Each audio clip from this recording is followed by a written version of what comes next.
बोलिए श्याधा वल्लभ सरकार की जय। सद्गुरुदेव भगवान की जय। ना गुरुरधिकं तत्त्वं ना गुरुरधिकं तपः ना गुरुरधिकं ज्ञानं तस्मै श्री गुरवे नमः।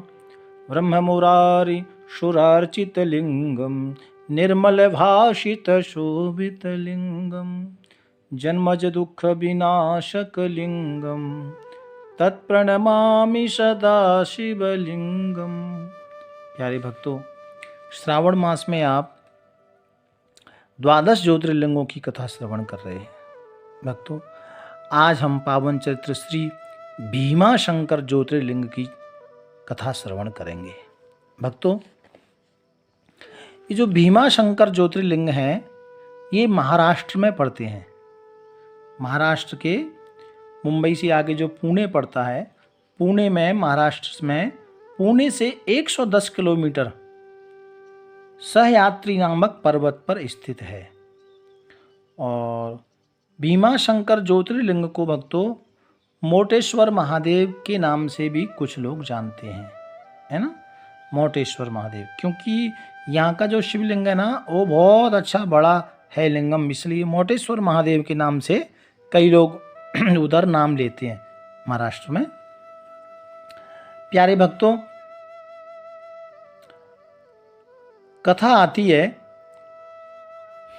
कि प्राचीन काल में एक भीम नामक दैत्य था। भक्तों, भीम नामक दैत्य जो था वह कामरूप प्रदेश में अपने माँ के साथ रहता था।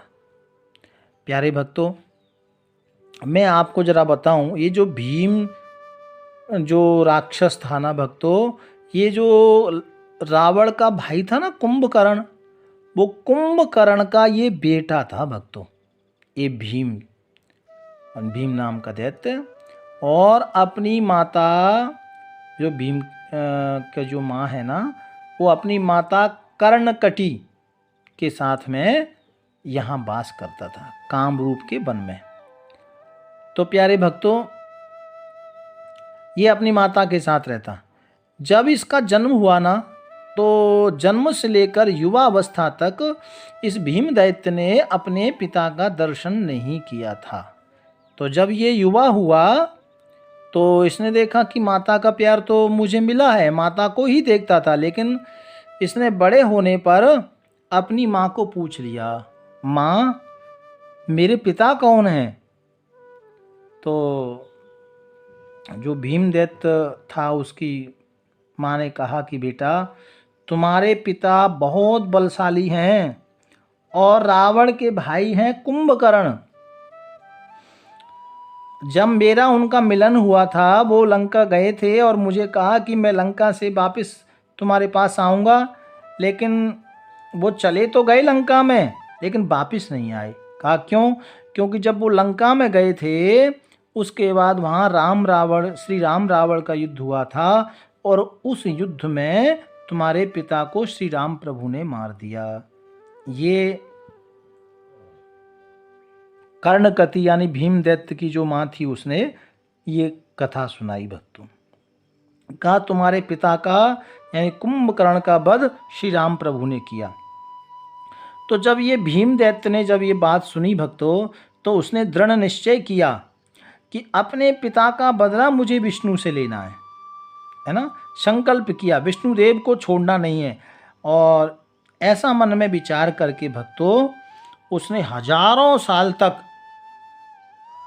ब्रह्मा जी की तपस्या की, और घनघोर तपस्या की भक्तों। जब दैत्य तपस्या करते हैं ना, तो बहुत खतरनाक करते हैं भक्तों। देखो, बेशक वो दुरुपयोग करते हैं, लेकिन जो शक्ति हासिल देते हैं, तो देवता अपनी मर्जी से इतनी जल्दी प्रसन्न नहीं होते, लेकिन ये तपस्या इतनी घनघोर करते हैं भक्तों कि भगवान को आना पड़ता है। तो ब्रह्मा जी प्रकट हुए, और ब्रह्मा जी ने प्रसन्न होकर आशीर्वाद दिया कि मैं तुमसे प्रसन्न हूँ, मांगो क्या चाहिए। और ब्रह्मा जी कहते हैं कि तुम्हारी समस्त इच्छा, उसने कहा मेरे मन में जो संकल्प है, अभीष्ट सिद्धि है, वो पूर्ण हो, ब्रह्मा जी ने कहा ठीक है, जो तुम्हारे मन में जो भी अभीष्ट सिद्धि है, जो तुम्हारी मनोकामना है वो पूरी हो, ऐसा मैं आशीर्वाद देता हूँ। और कहा कि तुम्हारी समस्त संसार में सब जगह तुम्हारी विजय हो, ऐसा आशीर्वाद ब्रह्मा जी ने उस भीम दैत्य को दे दिया। भक्तों ये भीम अलग है, मैंने आपको बताया ये महाभारत वाला भीम नहीं है, ये ध्यान रखना, ये कुंभकर्ण का बेटा भीम है, ठीक है। हाँ, तो जब ब्रह्मा जी ने ये वर उसे दे दिया तो उसको शक्ति आ गई, पावर आ गया। और भक्तों जब पावर आया तो पावर जिसको आता है ना, उसको साथ में मद भी आता है, अहंकार भी आता है ना। तो प्यारे भक्तों इसको मद आ गया, अहंकार आ गया, और इसने क्या किया, स्वर्ग पर चढ़ाई कर दी। समस्त देवी देवताओं के साथ उधर युद्ध किया, स्वर्ग पर इंद्र की गादी को भी इसने छीन लिया, क्योंकि तपस्या का बल था भक्तों इसके पास। और इसने फिर वैकुंठ पर, क्योंकि ये तो कहता ना विष्णु जी को तो मैं बदला लेना है मुझे, जो राम प्रभु विष्णु भगवान जो हैं राम जीवन कराए, तो वैकुंठ पर भी इसने चढ़ाई की भक्तों। और ब्रह्मा जी की बात को पूर्ण करने के लिए इसने वैकुंठ पर चढ़ाई की, वहाँ से भी भगवान विष्णु अंतर ध्यान हो गए। तो इसमें कारण ये था कि ये ब्रह्मा जी का वचन था भक्तों। इस तरह से इसने समस्त जगह विजय पताका फहराई, सब जगह ये जीत गया। और प्यारे भक्तों पृथ्वी पर भी इसने पूरा राज कायम किया। और जो जित्थों ये रहता था ना कामरूप, तो वहाँ का तो ये राजा बन गया था। फिर वहाँ राजा बन गया तो जितनी भी जो लोग उत्थों रहते थे वो सबको कहा कि कोई किसी की पूजा नहीं करेगा, अब मैं सबका भगवान हूँ, यहाँ का राजा हूँ, सब मेरा कहना मानेंगे और मेरी ही पूजा करेंगे, मैं ही तुम्हारा राजा हूँ। इसने ऐसा ऐलान किया प्यारे भक्तों। और यद्यपि इसके पास में ही और अलग राजा थे, वो परम भक्त थे भक्तों, और तो लेकिन इसने तो कहा कि कोई राजा नहीं, जो कुछ हूँ वो मैं हूँ। और जो पास में जो राजा थे ना भक्तों, सुरूक्षित नाम के एक राजा थे, उनको बंदी बना लिया। जो उस प्रदेश के पास में जो राजा थे, उधर जो लोग रहते थे, उनको सबको इसने बंदी बना लिया। जितने भी मंत्रीगण थे वो सबको बंदी बना लिया प्यारे भक्तों, और अपना अधिकार इसने जमा लिया।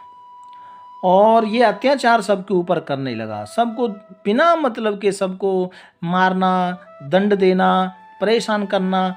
ऋषि मुनि जो लोग ध्यान में उत्थों बैठे थे, भजन करते, भगवान का नाम लेते, यज्ञ करते, है ना, यज्ञ कराते, इसको कोई भी सूचना मिलती किसी भी धर्म कार्य की, तो ये सबको मारने लगा, दंड देने लगा, बिना मतलब के सबको सताने लगा भक्तों।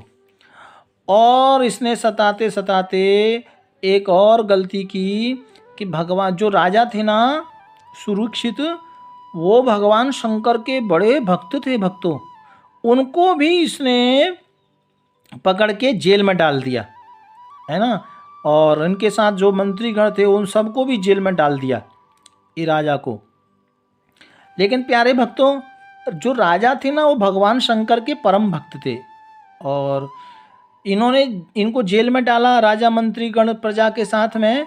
तो ये जेल में रह करके ये राजा ने, जो सुरूक्षित नाम के राजा हैं भक्तों, बार बार नाम इसलिए लेता हूँ क्योंकि आपकी समझ में आए, तो इन्होंने उत्थों पार्थिव शिवलिंग का मतलब होता है भक्तों मिट्टी के शिवलिंग, उत्थों बनाए जेल में, और वहीं भगवान शंकर की आराधना करने लगे नित्य प्रति। वहीं जो भी इनके साथ बंद थे मंत्री जनता, वो सबको साथ लेकर के ये सुरूक्षित नाम के जो राजा हैं, ये जेल में ही भगवान शंकर की पार्थिव शिवलिंग भगवान शंकर की पूजा करने लगे भक्तों। ये भीम दैत्य को जब मालूम हुआ कि जिनको मैंने पकड़ा है ना, और जिनको जेल में डाला है, वो मुझे सम्मान नहीं दे रहे, मेरा अपमान कर रहे हैं, मुझे भगवान नहीं मान रहे।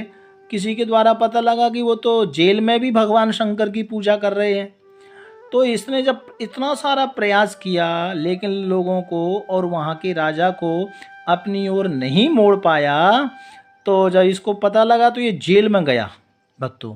और जेल में राजा जो थे ना, वो पार्थिव शिवलिंग बनाकर भगवान का अभिषेक कर रहे थे, रुद्राभिषेक भक्तों।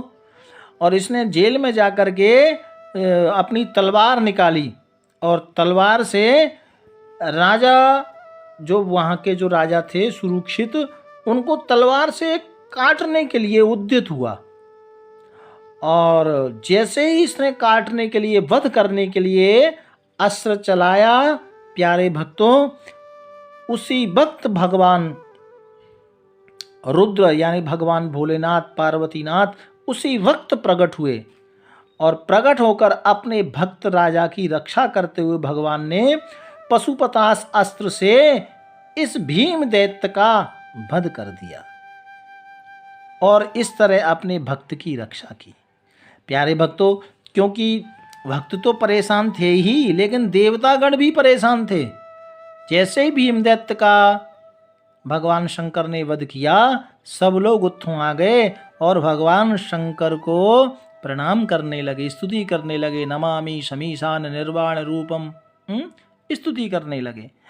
और सभी देवी देवता भगवान शंकर को हाथ जोड़ के कहने लगे, ठाकुर ये भूमि अपवित्र है, शंभो ये भूमि ठीक नहीं है, इसलिए इस भूमि को पवित्र रखने के लिए, सुंदर रखने के लिए, चराचर की रक्षा करने के लिए आप सदा सदा के लिए यहाँ वास करें और इस भूमि को पवित्र करें, आप यहाँ विराजें।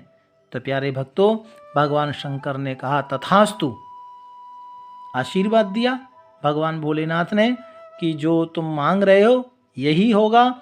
और इस तरह से प्यारे भक्तों, भीमा शंकर, फिर क्योंकि वो भीम दैत्य को मारा ना और भक्तों की रक्षा की, तो इसलिए वो भगवान शंकर का यहाँ जो ज्योतिर्लिंग है उनका नाम भीमा शंकर ज्योतिर्लिंग पड़ा।